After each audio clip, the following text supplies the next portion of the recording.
வெறும் 68 ஆண்டுகள் வாழ்ந்து லிக்கருக்காக ஒரு மாளிகை கட்டிய ஒரு மனிதன் என்றுதான் சொல்ல வேண்டும். அவரை தன்னுடைய முதுகில் சுமந்து இருக்கும் ஒரு தேவதை, அவருடைய கையிலும் கூட லிக்கர் போத்தல் இருக்குது.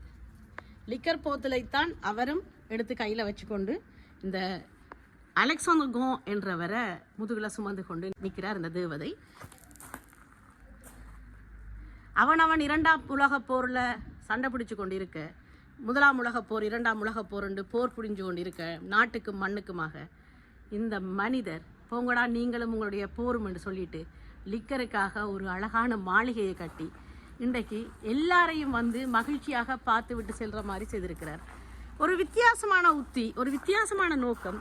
அந்த காலத்தில் இவர் இதை கட்டும்போது எத்தனை எதிர்ப்புகளை இவர் நோக்கியிருப்பார் என்றது கேள்விக்குறியான விடயம்தான். ஒரு அரச மாளிகை, அரசர்கள் வாழ்ந்த இடங்களில் லிக்கருக்காக ஒரு மாளிகை கட்டிக்க, நிச்சயமாக இவரும் ஒரு அரச குடும்பத்தை சார்ந்தவராகத்தான் இருக்க வேண்டும். இல்லை என்று சொன்னால் அவருக்கு இப்படியான வாய்ப்பு கிட்டி இருக்க வழி இல்லை.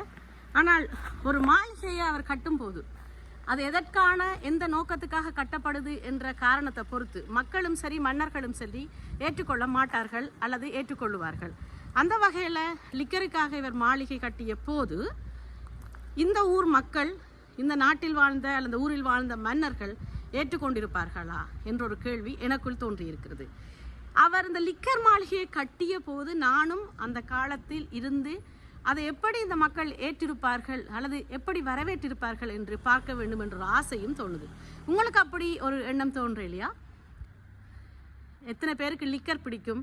எத்தனை பேர் விதம் விதமான லிக்கரை சுவைச்சு பார்க்க ஆசைப்படுற நீங்கள்? அவர்களுக்கெல்லாம் இந்த மாளிகை ஒரு சிறப்பான விருந்தோம்பலை தந்து கொண்டிருக்குது. 25 யூரோ கட்டினால் விதம் விதமான லிக்கரை சுவைச்சு பார்க்கலாம்.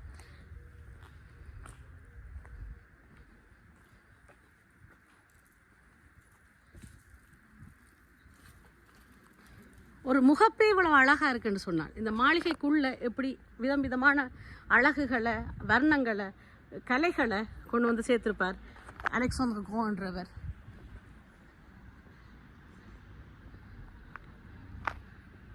ஒவ்வொரு மனிதனும் தான் வாழும் காலத்தில் ஏதோ ஒரு நல்ல விடயங்களை, ஒரு நினைவு சின்னங்களை இந்த மண்ணில் விட்டுட்டு போகணும் என்று ஆசைப்படுவார்கள். இவர்தான் ஒரு வித்தியாசமான, ஒரு புதுவிதமான ஒரு நினைவு சின்னத்தை விட்டுட்டு போயிருக்கிறார். ஒரு பக்கம் இவரை நினைக்கும் போது எனக்கு சிரிப்பாக இருக்குது, ஒரு பக்கம் நினைக்கும் போது ஒரு கலா ரசிகன்டா வாழ்ந்திருக்காண்டா என்ற மாதிரி ஒரு எண்ணம் தோன்றுது.